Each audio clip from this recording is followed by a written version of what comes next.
inicio.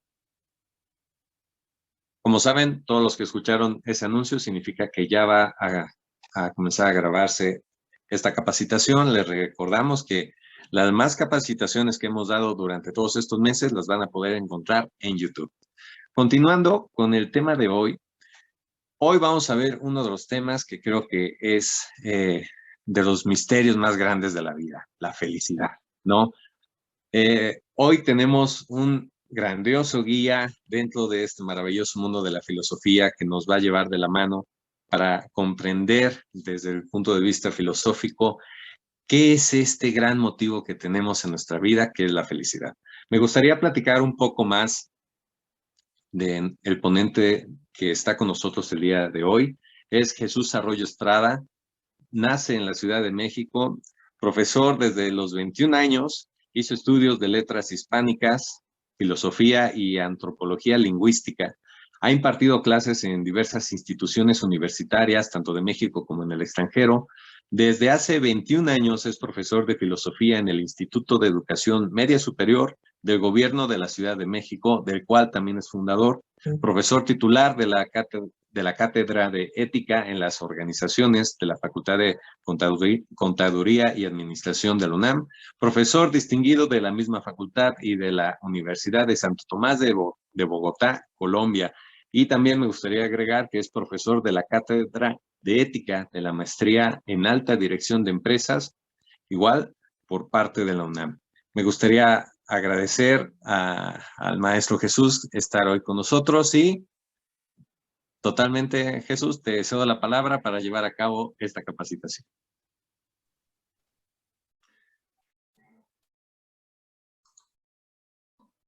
Hola, ¿qué tal? Muy buenas tardes a todas y a todos los que amablemente asisten a este espacio. Les agradezco antes de empezar a exponer algunas ideas acerca de este, de sí, bastante extenso tema.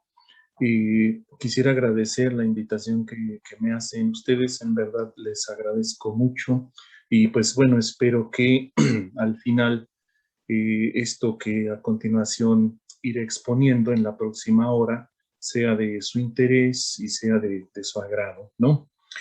Bien, pues vamos empezando. Daré así rápido el plan de la plática de esta tarde. Empezaré especulando un poquito por la definición del diccionario que nos dice, y después haré un breve recorrido histórico, dado el formato de la plática de más o menos una hora. Haré un recorrido histórico acerca de los distintos modos en que se ha concebido este tema de la felicidad, sobre todo apelando un poco a las tradiciones de las cuales somos los herederos culturales, como lo son la tradición griega o grecolatina y la tradición judeocristiana, y después iré complementando con lo que se ha dicho ya en el siglo XX y con la, pues, digamos, un tanto la opinión, lo que yo percibo en bien entrado siglo XXI, ¿no? Pero bueno, entonces, tengo entendido que el formato también de esta plática es que al final habrá una sesión de preguntas y de respuestas, lo cual, pues, yo adelanto que no excluye que si alguien quiere abrir su micrófono y preguntar expresamente alguna cosa que no quede clara o algo así, bueno, con todo gusto, ¿no? La idea es, pues, establecer con ustedes un diálogo cordial, crítico y, pues, bueno, finalmente que haya esa retroalimentación, ¿no? Que se puede esperar. Bueno, entonces empiezo ahora sí. Empezaré diciendo lo que define el diccionario de la Real Academia de la Lengua Española con respecto al término. Dice la Real Academia que la felicidad es un estado de ánimo que se complace en la posesión de un bien. Y ya desde aquí pues hay un mensaje, de alguna manera. La felicidad es un estado. Bueno, habría que discutir o empezar a discutir en qué consiste ese estado, si es que es meramente un estado o es otra cosa. Y dice que es un estado de ánimo, es decir, un estado del alma, que de ahí viene la palabra ánima, alma en español, un estado de ánimo que se complace, es decir, la felicidad implica una satisfacción ya desde su definición en el diccionario, ¿no? Y bueno, esto nos metería ya de lleno en dos o tres temas de sí bastante complejos, que son las necesidades, eh, los deseos, las satisfacciones. Eh, ¿Qué entendemos por cada uno de estas tres categorías tan, pero tan complejas, ¿no? ¿Qué diferencia podemos encontrar entre satisfacer una mera necesidad o satisfacer un deseo? Que de alguna manera operan, por supuesto, en niveles distintos, ¿no? Bueno, entonces tenemos ahí que la felicidad es la consecución de algo bueno, de un bien, de algo que de alguna manera nos completa en el sentido de tener algún tipo de necesidad o más aún de tener un deseo.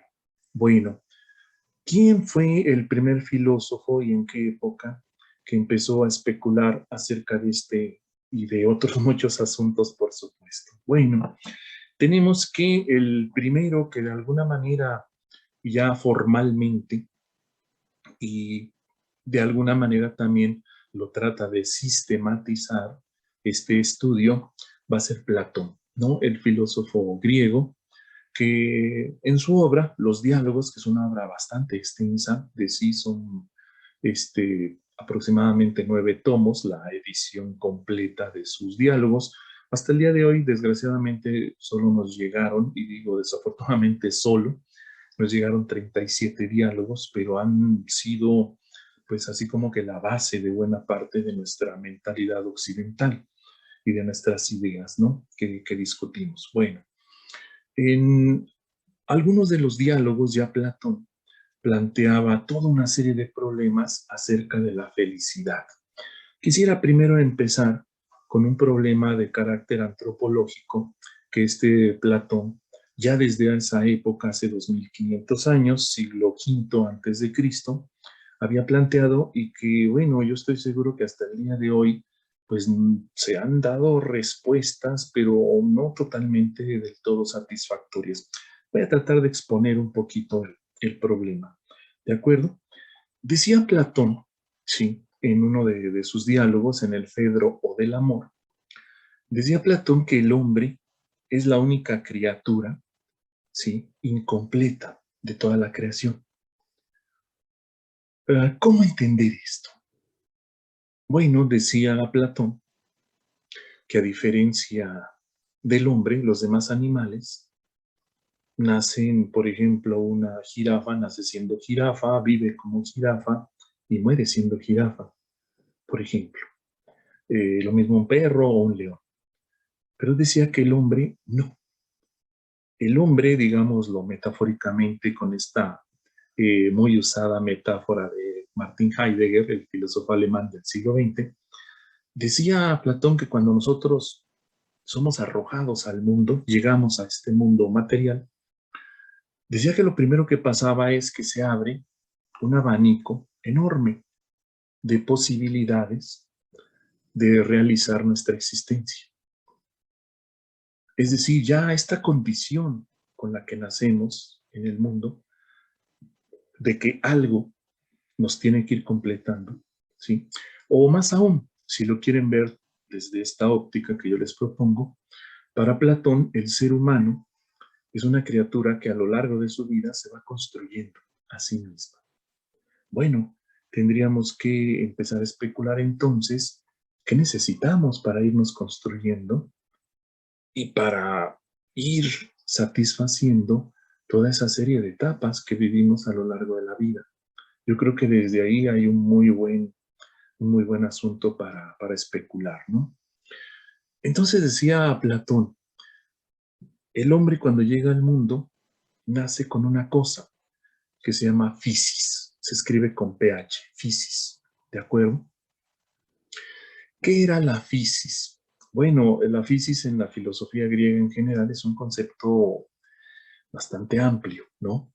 Que mucha gente cae en la creencia, porque al final de cuentas es una creencia, cae en la creencia de que la fisis es la naturaleza, sí, árboles, lagos, nubes, montañas, no. Esta palabra de fisis, de naturaleza, eh, aparece por primera vez en un documento escrito en el canto noveno de la Odisea de Homero.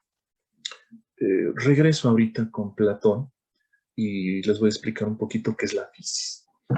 Bueno, en dicho canto de la Odisea, Ulises y su tripulación llegan a la isla de Circe, que Circe es una poderosa hechicera y es una isla en donde viven puras mujeres. Entonces imagínense esta metáfora que yo les digo, ¿no? De las necesidades, ¿no? Los marineros, después de tener ya varios meses o quizá años de naufragios, de hambres, de fríos, de mil carencias, encuentran una isla en donde hay mujeres atractivas, donde hay agricultura, donde hay ganadería, donde hay, digamos, abundancia, ¿no? Una especie de país de jauja, pues. Entonces todos los hombres llevados o por su necesidad o por su deseo, bajan en tropel y empiezan a hacer atropello y medio, a robarse cuanta cosa pueden para satisfacer sus deseos. Excepto uno, Ulises. ¿Por qué? Bueno, Ulises antes de intentar bajar es abordado por un dios, Hermes. Se le aparece ahí el dios Hermes. Y vaya que es un dios dentro de la mitología griega, un dios bastante complejo. Entonces Hermes llega y le dice, para neutralizar, claro, porque ya cuando ve Circe, perdón, todo lo que están haciendo estos hombres, los hechiza y a todos los convierte en cerdos. Entonces llega Hermes y le dice, para que no te hechice Circe, ¿sí? Yo te voy a revelar la fisis de una planta que neutraliza el mal. Y ya desde esa época se concibe como que esa planta tiene ese poder de neutralizar el mal o que no te lleguen, por decirlo ya en el siglo XXI, las malas vibras.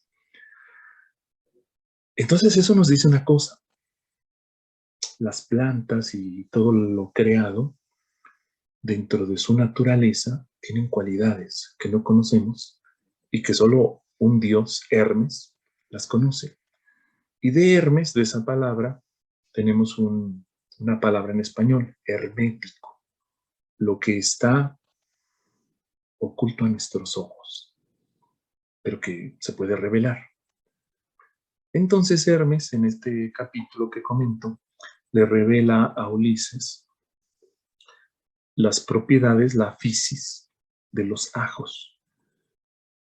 Y al final no es hechizado por Circe, es el único que salva el hechizo.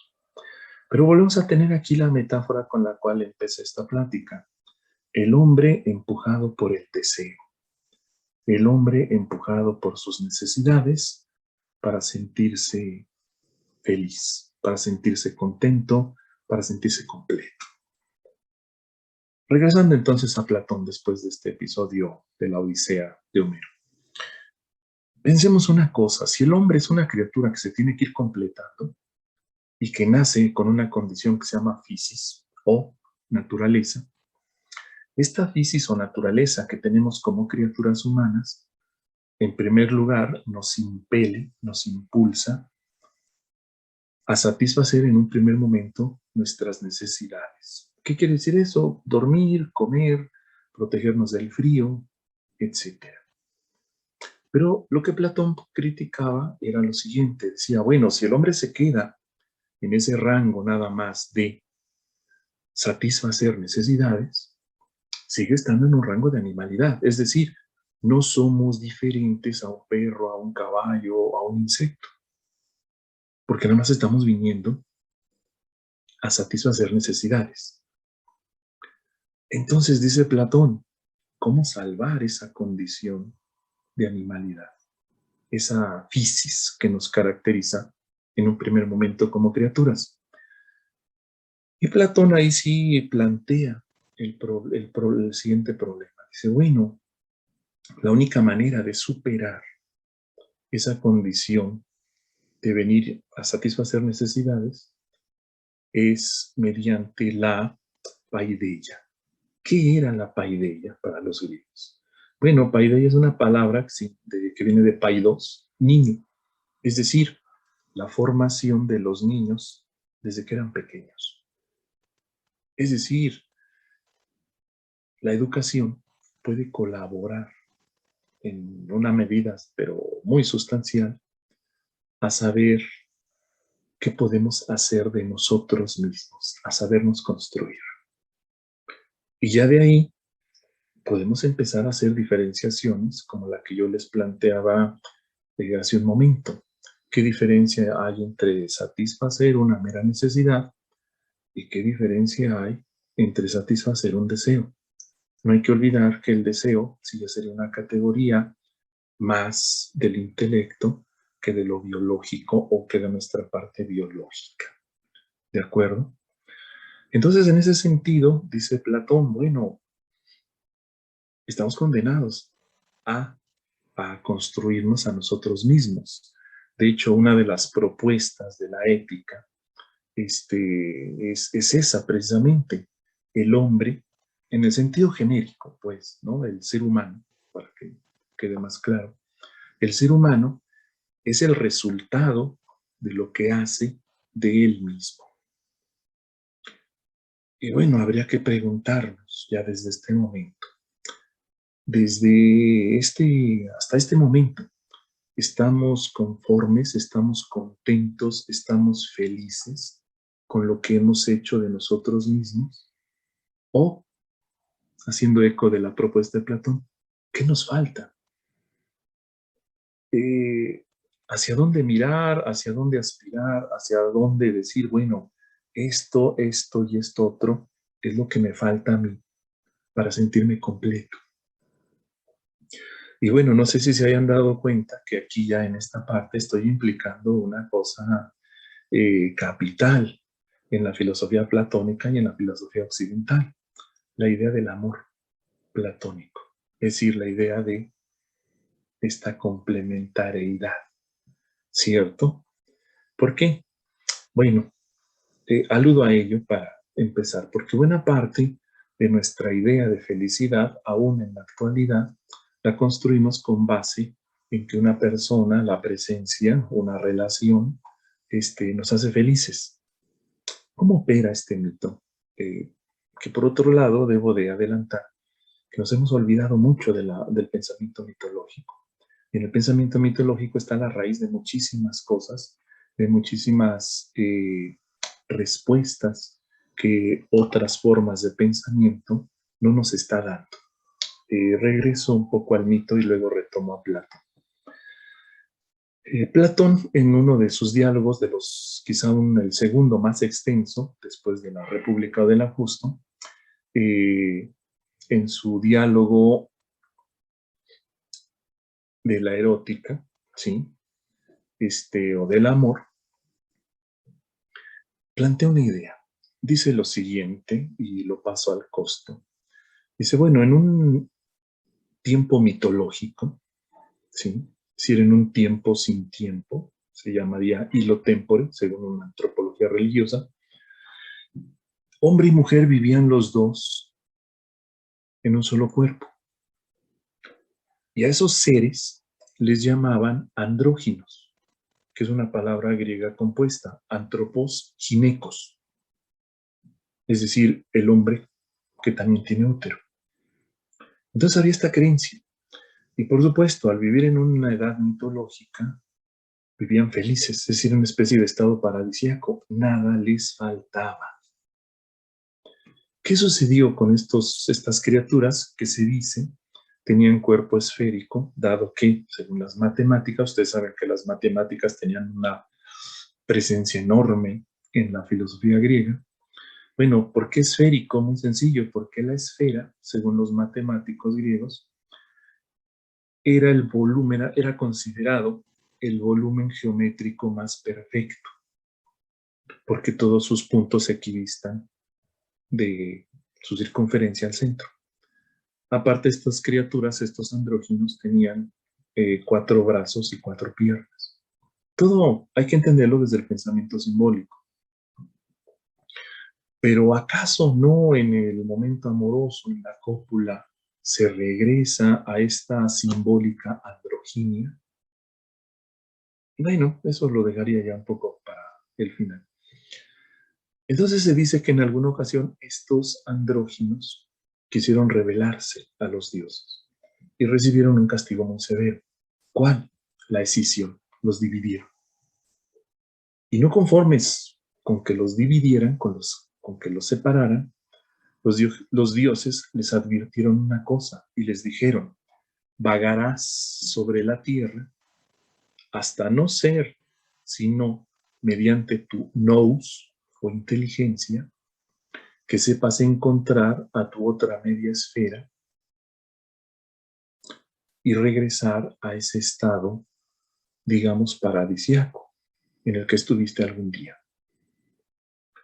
Entonces, encontrar a la persona en ese sentido que nos complementa y que nos podría hacer felices, no es un asunto de mera atracción, es un asunto de conocimientos. Y bueno, regresando al tema de Platón, decía que sería valioso hacer una diferenciación entre necesidades y deseos. ¿Por qué? Bueno, habría que ver qué es lo natural en nosotros, en el ser humano, y habría también que ver qué es lo cultural. Si lo vemos desde una perspectiva antropológica, todo lo biológico es aquello que heredamos genéticamente o mediante el flujo genético. Y todo lo cultural sería aquello que aprendemos, ¿de acuerdo? Entonces, muchas veces me he topado con el problema de que tiende mucho a confundirse un asunto como el amor con el asunto de la atracción física, corporal, ¿no? Y bueno, sabemos que toda vez que estamos bajo los efectos de eso que se llama enamorarse, ¿sí?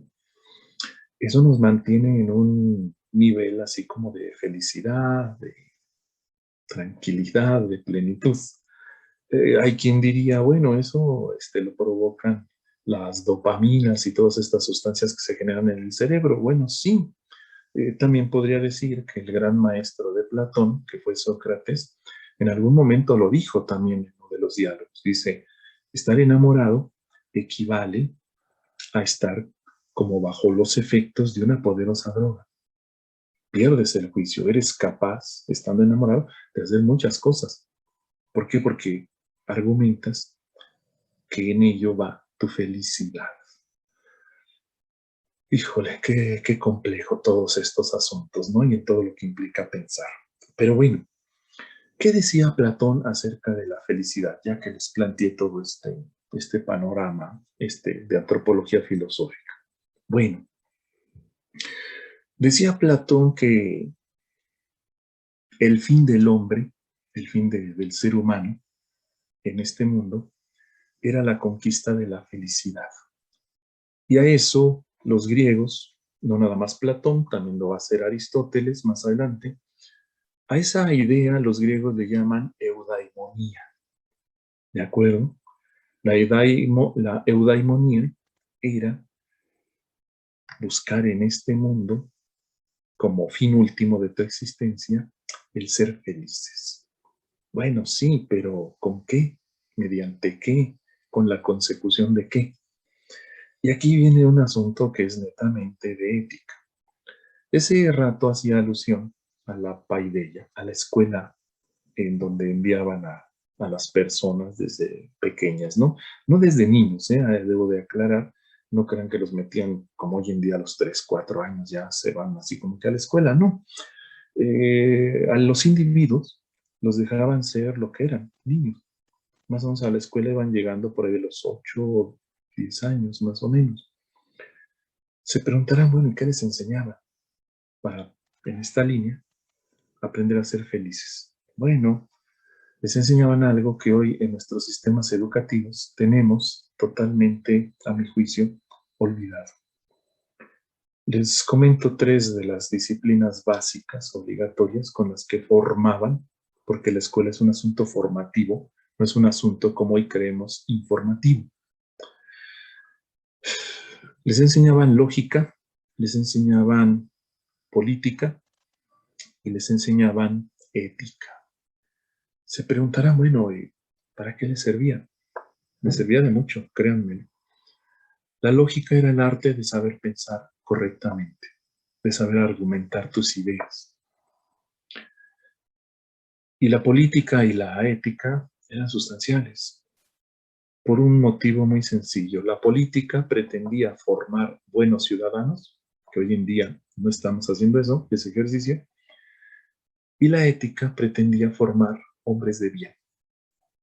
Entonces, era algo complementario, saber pensar correctamente con argumentos, ser un buen ciudadano, es decir, con una base de virtudes bien cultivadas, debo de saber cómo, ¿sí? De qué manera convivir con mis semejantes. Hoy en día eso no lo estamos teniendo. Y el último, la ética, ser hombres de bien. Y ser hombre de bien en un mundo tan tentador como esta sociedad es bastante difícil. Es más fácil que nos vayamos por el lado de las necesidades, de nuestra fisis como criaturas, a que vayamos por el otro camino que es, digamos, un tanto más complejo, ¿cierto? Entonces, planteando ya este asunto, los griegos tenían un concepto que se llama arete, con TH, arete. ¿Qué era el arete? Era así como la cúspide en la línea ético-política a la que podía llegar un ser humano. Es decir, la arete era el bien de tus acciones unido a tu belleza interior. ¿Qué es lo que te embellece interiormente? Bueno, lo que has hecho de ti en esta construcción de la que hablaba Platón y también las virtudes que has cultivado en tu vida. Eso sí te hacía feliz. Eso era la eudaimonía. Ahora bien, la completo con otra cosa que Platón comenta en otros de sus diálogos. Dice Platón que en esta vida también, aparte de la arete, hay 2 cosas que sí te pueden hacer feliz para complementar esta idea de eudaimonía y pasar ya a otra, perdón, a otra parte de la plática. Decía Platón que las 2 cosas que sí te pueden hacer feliz en esta vida es ser quien deseas ser o ser quien deseas llegar a ser. Y 2, dedicar tu vida a hacer lo que más te gusta. No sé si en una sociedad como en la que vivimos haya las condiciones para poder hacer algo, con ni más ni menos nuestra existencia, algo de esa envergadura, de ese calado. Recuerdo mucho lo que nos decía mi maestro, el doctor Eduardo Nicol, que era el titular de la cátedra de metafísica en la universidad. Lo que nos decía, dice, ustedes son la generación que algún día cuando crezcan, sí, yo tenía 19, 20 años, serán la generación que vean el ocaso de los oficios liberales. Quizá en ese momento no alcanzamos a entender, a dimensionar lo que nos decía. Pero ni más ni menos lo que nos estaba diciendo es que éramos la generación que, quizá de las últimas, que se iba a poder dedicar a hacer con su existencia lo que le gustaba. Y ahí está el asunto de la vocación. Hoy en día es un tema del cual casi no se habla. Vocare es un llamado interior, según el latín. Es un llamado que desde nuestro nivel de conciencia nos dice, yo quiero que tú te dediques o que dediques tu vida a, porque eso me hace feliz, me hace sentir bien, me siento realizado. Entonces, pues bueno, creo yo que la lección que nos da Platón en esta primera parte de la plática es bastante interesante, bastante profunda, ¿no? Hoy en día, en una sociedad de masas, una sociedad burguesa, capitalista, de exagerado consumo, nos han querido vender la idea, por todos lados, de que el consumo sí te hace feliz. La consecución de bienes materiales y la acumulación de bienes materiales te hace feliz. Bueno, eso me parece bastante cuestionable, sobre todo si lo vemos en esta perspectiva en la que yo se los estoy planteando esta tarde, ¿no? Bueno, eso sería una parte de la tradición griega. Paso a ver la tradición judeocristiana. Bueno, según la antropología, en toda cultura hay algo que se llama relatos fundacionales, es decir, textos o libros o relatos orales, dependiendo la tradición cultural, ¿sí? Que explican el origen de toda una serie de cosas que están en la realidad. Bueno, sabemos que este relato fundacional en Occidente es la Biblia, sin lugar a dudas. Y de ahí han derivado todo un sinfín de cosas que, bueno, no es tema de esta plática. Me voy a referir a un episodio en específico para hablar de esto. Según este relato fundacional, hay un Dios masculino, patriarcal y monoteísta que mediante el verbo y su inteligencia crea todo en 6 días y al séptimo se retira a descansar. El quinto día de la creación crea al hombre. Y en ese mismo instante de crear al hombre, de una parte del hombre, saca a la mujer, ¿no? A Eva, de este Adán. Bueno, es más que evidente que esa es una alusión a una metáfora que ya habíamos encontrado en Platón. Es decir, hasta antes de que fuera creado ese andrógino de Adán y Eva, ellos vivían los dos en uno solo.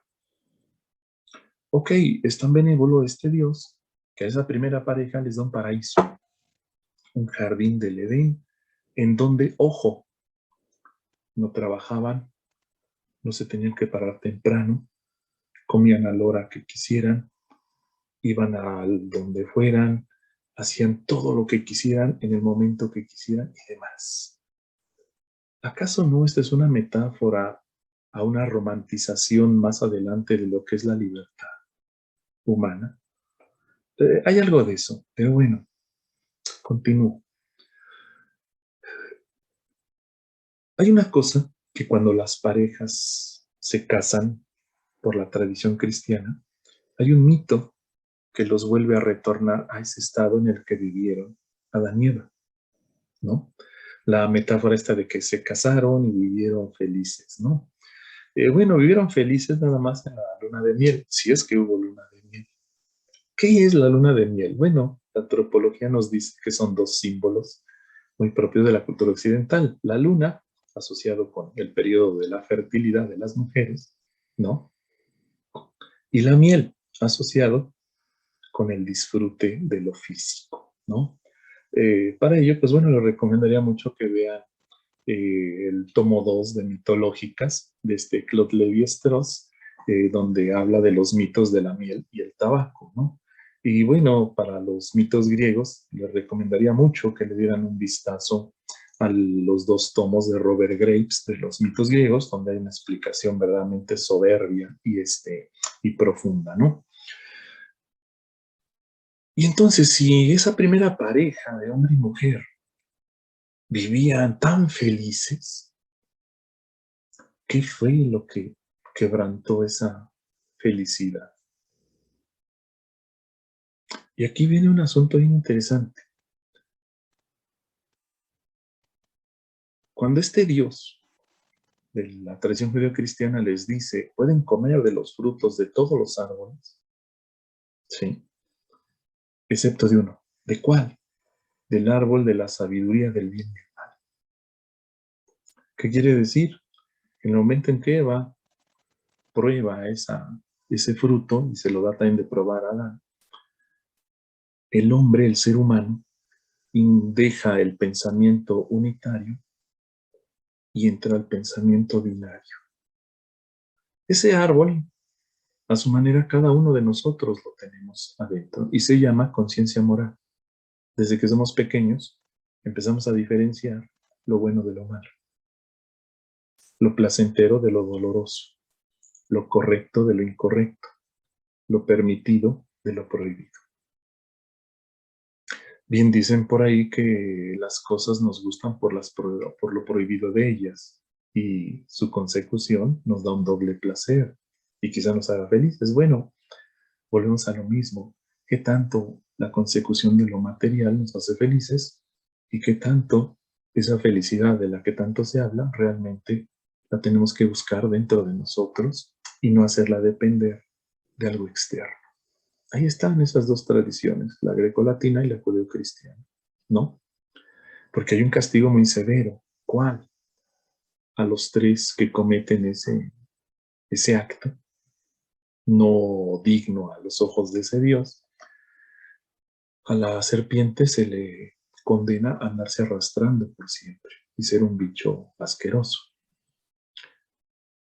A Eva se le condena como mujer a ser la única hembra, y eso, bueno, tiene una explicación antropológica, a ser la única hembra de la creación que va a dar a luz con dolor.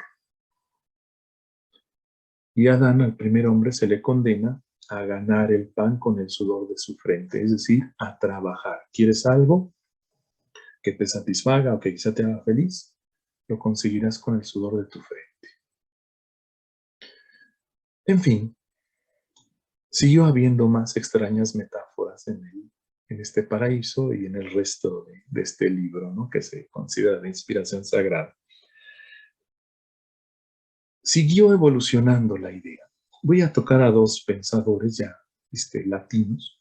Sí, bueno, uno de ellos latino, otro griego, posterior a Sócrates, de estas éticas helénicas. Y bueno, nos dice Epicuro.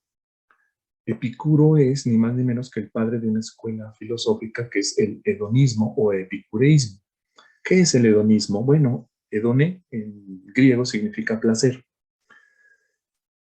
Y hedonismo sería la doctrina que consiste en que la felicidad se va a encontrar a través de la consecución de los placeres y evitar el dolor. Yo no sé, digo, finalmente cada uno de ustedes tiene una opinión. Yo no sé qué tanto los haga felices la consecución de placeres, porque mucha gente puede poner a girar su vida en esa órbita de los placeres, ¿no?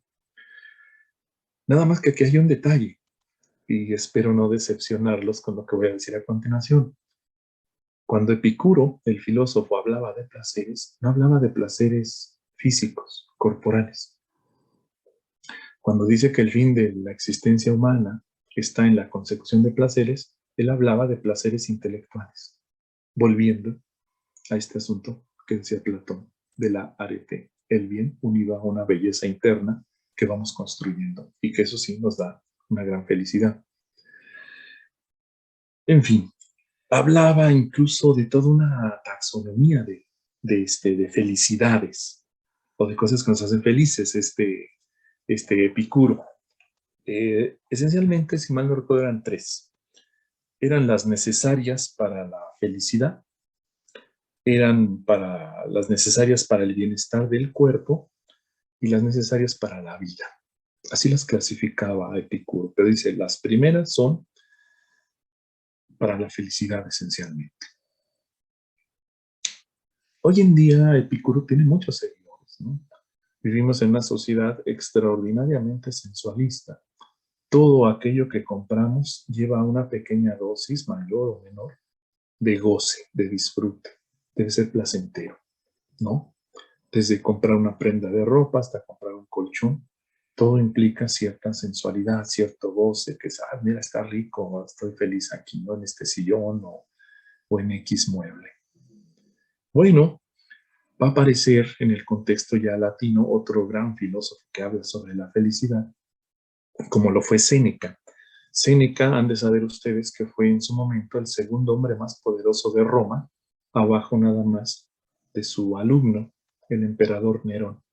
Él fue su maestro y Nerón lo lo manda a matar en esta conjuración de Catilinia, que también nos narra Tácito en sus anales, ¿no? ¿Qué decía Séneca? Bueno, Séneca tiene una obra que yo le recomiendo amplísimamente, que se llama Epístolas Morales a Lucilio, en 2 tomos, ¿no? Y en estas epístolas morales toca asuntos como la felicidad. Y hace una crítica bien interesante que eso voy. Dice Séneca que la felicidad no la da la acumulación de bienes materiales. Y hace una crítica en la riqueza. En la segunda carta del tomo 2 dice: la verdadera riqueza consiste en tener siempre lo necesario. Y volvemos a lo que decía Platón. ¿Qué tan felices nos hace la posesión de bienes materiales? Siguiendo en esta línea, ya para ir cerrando un poquito todo esto, llegamos al siglo XX, ¿no? Sí se dieron más cosas, Kant, Spinoza, pero ellos ya lo orientaban más el tema de la felicidad al asunto de lo moral, ¿no? Del cultivo de virtudes. Eso sí nos hace felices. ¿Por qué? Porque eso nos enseña a saber andar por el mundo, a entender qué es lo que queremos. El siglo XX, el terrible y pesado siglo XX. Hay 2 guerras terroríficas, las grandes purgas stalinianas, los asesinatos masivos en China y el éxito del neoliberalismo como doctrina económica que se impone en todo el mundo.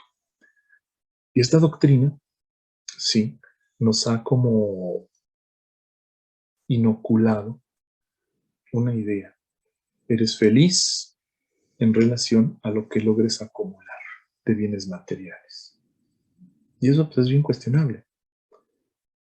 Posterior a la Segunda Guerra Mundial va a estar el pensamiento de la llamada Escuela de Frankfurt, con grandes teóricos, quizá de las mentes más brillantes del siglo XX. Menciona 2, Herbert Marcuse, ¿sí? Tiene un libro bellísimo que se llama Eros y Civilización. Y ahí hace toda una crítica a esta industrialización de la vida y dice, bueno, si bien es cierto, la industria hoy en día satisface una serie de necesidades elementales del ser humano, la industria, aliada con la ciencia y con la tecnología, se ha volcado sobre el hombre mismo para controlarlo y manipularlo y tergiversar todas estas ideas. Y luego Erich Fromm es el que secunda con un libro que me parece muy vigente su lectura en este momento, Ser o Tener. Y lo hago a manera de pregunta. ¿Qué te hace más feliz en este momento? ¿Ser quien deseas o tener una acumulación de bienes? En eso está la discusión hasta finales del siglo XX.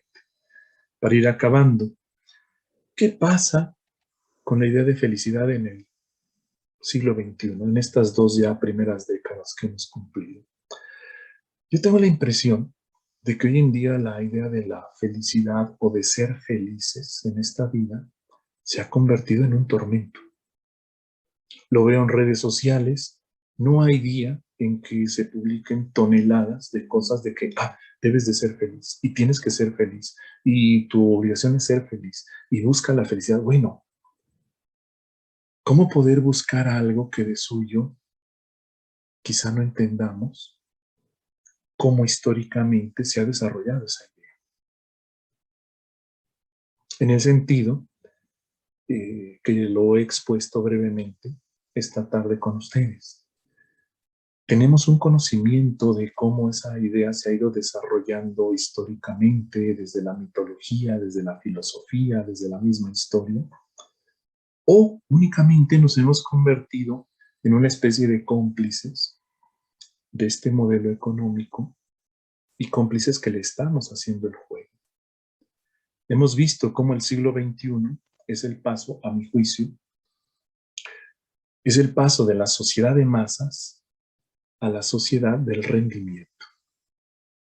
Es una sociedad que te exprime, te exprime, te exprime, enajenándote con el trabajo. Entonces eso ya es una paradoja, digo, ¿cómo puede ser feliz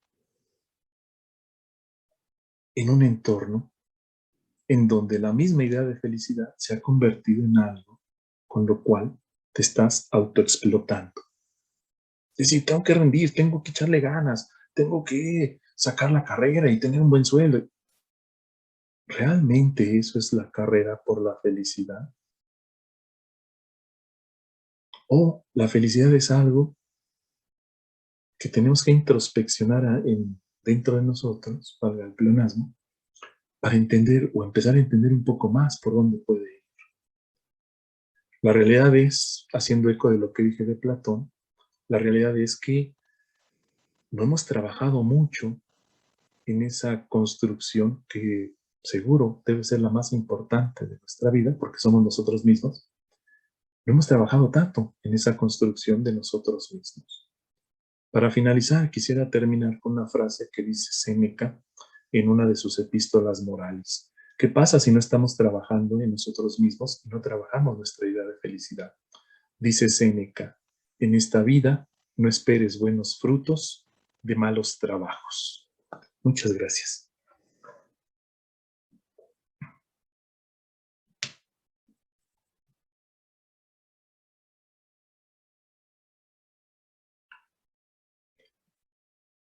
No sé si seguimos, Luis, con lo de la sesión de preguntas, que Sí, eso sí me seguimos interesa. con la sesión de preguntas. Adelante. ¿Alguna asistente quiere compartirnos alguna reflexión? ¿Con qué se quedan de esta capacitación? ¿Les ayudó a replantearse cómo ha ido este proceso de cada una de sus vidas, de las decisiones que han tomado? ¿Qué les falta reforzar? ¿Algo que gusten compartirnos?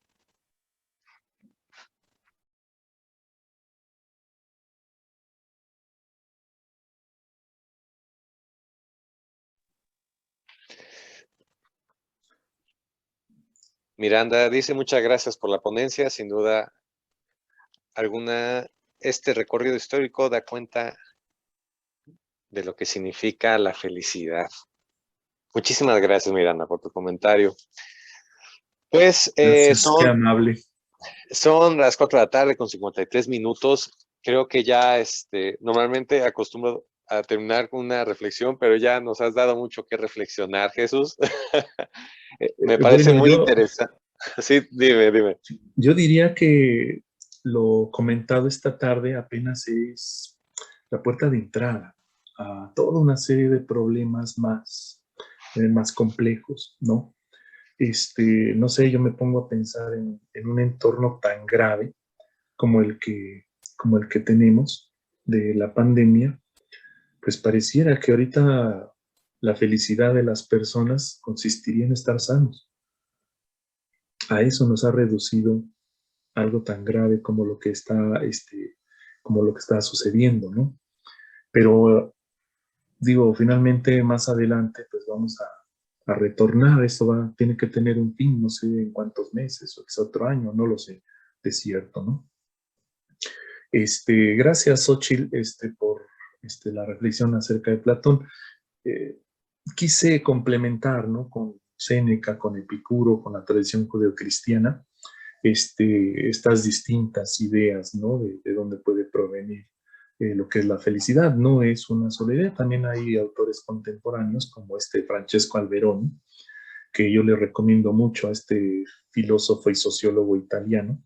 Tiene 2 o 3 libros magníficos, ¿no? Muy recomendables acerca del tema de la felicidad. Quise evitar un poquito el comentario, pero quisiera aprovecharlo. Hoy en día también hay que tener un poco de cuidado con los charlatanes, con los impostores, con toda esta gente que se dedica a hacer libros que personalmente, lo digo aquí con ustedes, personalmente detesto, que son los estos de superación personal, o sea, feliz en 3 pasos. Nada de eso realmente colabora mucho, ¿eh? Los prevengo.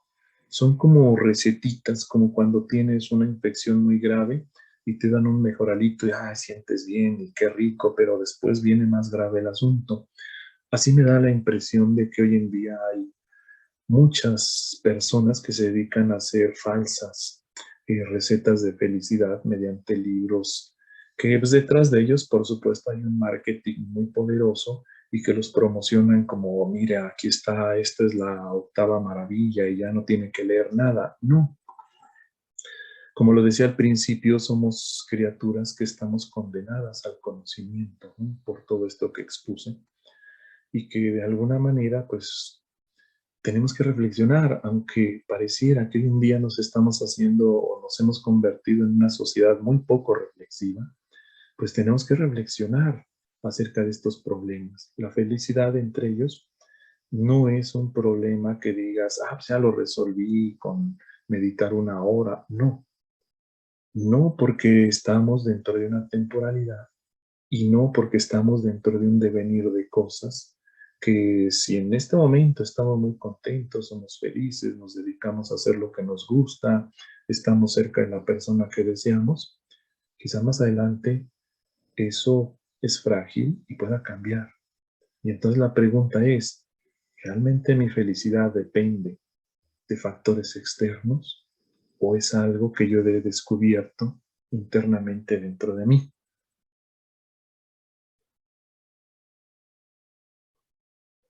Exacto, Xochitl aquí me escribe en el chat. Los griegos le llamaban a la educación de la sensibilidad, le llamaban aiestesis. Traducido al español sería estética. Somos una sociedad que nos hemos hecho altamente insensible a muchas cosas, ¿eh? A muchas cosas, ¿cierto? No quiero hablar de esas tonterías que andan manejando en redes sociales, que si la generación de cristal, y son puras tonterías, pues, que no tienen la menor trascendencia. Pero si hablamos de formación, creo yo que valdría mucho la pena, sí, lo que se refiere Xochitl, hablar de una educación de la sensibilidad y hablar de otra cosa que yo considero fundamental para este proyecto de felicidad. Hablar de una educación sentimental de las personas. Es un tema impostergable hoy en día. Pero pareciera que damos por sentado que sabemos qué es la fidelidad, qué es la lealtad, qué es la amistad, cuando en realidad eso implica un conocimiento bastante amplio de esos conceptos. ¿Por qué? Porque son, como lo decía yo hace rato, son virtudes. Y las virtudes no son fáciles de llegar a conquistar o de practicar, ¿no?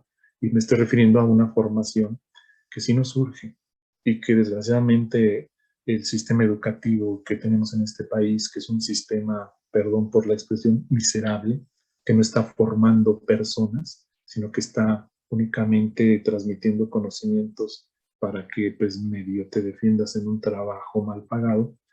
Yo creo que sí tenemos, es hora de que como sociedad empecemos a revertir todo este tipo de cosas y empecemos a entender, con esto termino, que la formación de una persona es un asunto de corresponsabilidad.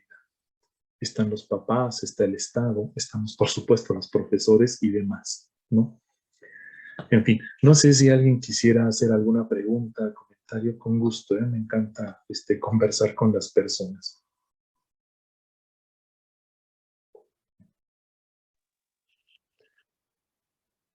Bueno, vamos a esperar unos segundos más. Pues agradezco a todas las asistentes y los asistentes que estuvieron el día de hoy con nosotros. También mando un saludo a la distancia a todas las personas que nos vieron a través de la transmisión en vivo en Facebook. Sin duda, la felicidad es algo que siempre nos vamos a estar preguntando constantemente.